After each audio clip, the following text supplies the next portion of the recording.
L'éveil, c'est quoi? La définition de l'éveil, source de Wikipédia, l'éveil spirituel, appelé également illumination, réalisation de soi, libération ou simplement éveil, désigne dans les traditions religieuses, mais aussi dans certaines philosophies, un retour à sa véritable nature, permis par l'abandon ou l'effacement de l'ego. Ce retour peut advenir de manière graduelle ou soudaine et se produire à la suite d'une pratique spécifique.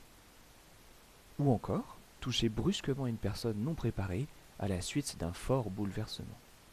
L'éveil prend parfois la forme mystique d'une extase ou une union avec l'univers ou un principe divin. Donc l'éveil est une prise de conscience de ce que vous êtes. C'est un processus qui peut être préparé ou soudain. Ceux qui ont vécu l'illumination sans procéder au préalable à cette préparation auront beaucoup de mal ensuite à vivre leur expérience terrestre. En effet, d'un seul coup, leur ego disparaît pour ne laisser que leur, entre guillemets, conscience, dans un vide plein. Dans le vide plein, l'identité savamment construite pendant toute leur existence sur Terre disparaît complètement. Le traumatisme peut être grand, c'est comme regarder votre maison prendre feu.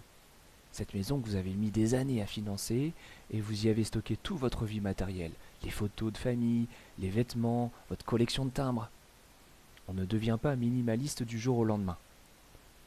C'est pourquoi la spiritualité permet de préparer votre cerveau humain à accepter petit à petit ce que vous êtes en réalité.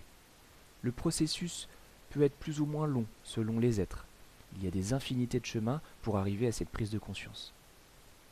Il est important de comprendre la différence entre conceptualiser le processus d'éveil et vivre l'éveil. En effet, l'adage « il faut vivre pour le croire » est tout à fait approprié pour cette expérience. Il est difficile d'expliquer avec des mots humains une expérience indéfinissable par sa nature. Je peux vous parler de ce que j'ai vécu à travers mon ressenti en tant qu'humain avec le référentiel terrestre qui me définit. Donc, expliquer l'infini peut du coup être infini. Vivre l'expérience du tout est difficile à expliquer avec des mots.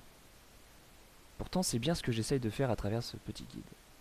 C'est mon côté un peu paradoxal, mais aussi mon envie d'apporter la paix sur cette planète. Parce que oui, même si vous ne vivez jamais l'éveil, sa conceptualisation et la prise de conscience de ce que vous êtes est quand même possible et permet indubitablement la paix. L'éveil, c'est ouvrir les yeux après un long sommeil. La vie sur Terre est un rêve ou un cauchemar selon votre existence. Il ne tient qu'à vous de voir que tout n'est qu'une illusion. Que votre vie sur Terre est un grand jeu cosmique dans lequel la conscience primordiale aime s'y rendre. Je caricature exprès pour que vous compreniez que la conscience universelle ou primordiale, c'est vous. Elle est divisée en une infinité de probabilités dans la matière. C'est ce dont on parle quand on parle d'incarnation. Le karma, par exemple, est tout simplement la somme de vos actions terrestres, allant de la pensée au choix que vous réalisez en tant que conscience dans la matière. L'ego et le karma, ce sont deux choses qui parlent de la même chose.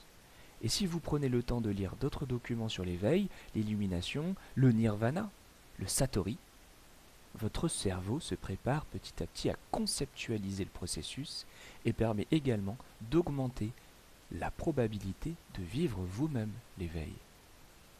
Cependant, vous constaterez au fil de votre lecture que l'éveil est un processus déterministe pour le personnage terrestre. L'éveil ne se provoque pas par le personnage, mais le personnage terrestre peut conceptualiser le processus sans le vivre. C'est une expérience de pensée que je vous propose ici. L'éveil est cette force spontanée qui du un devient tout.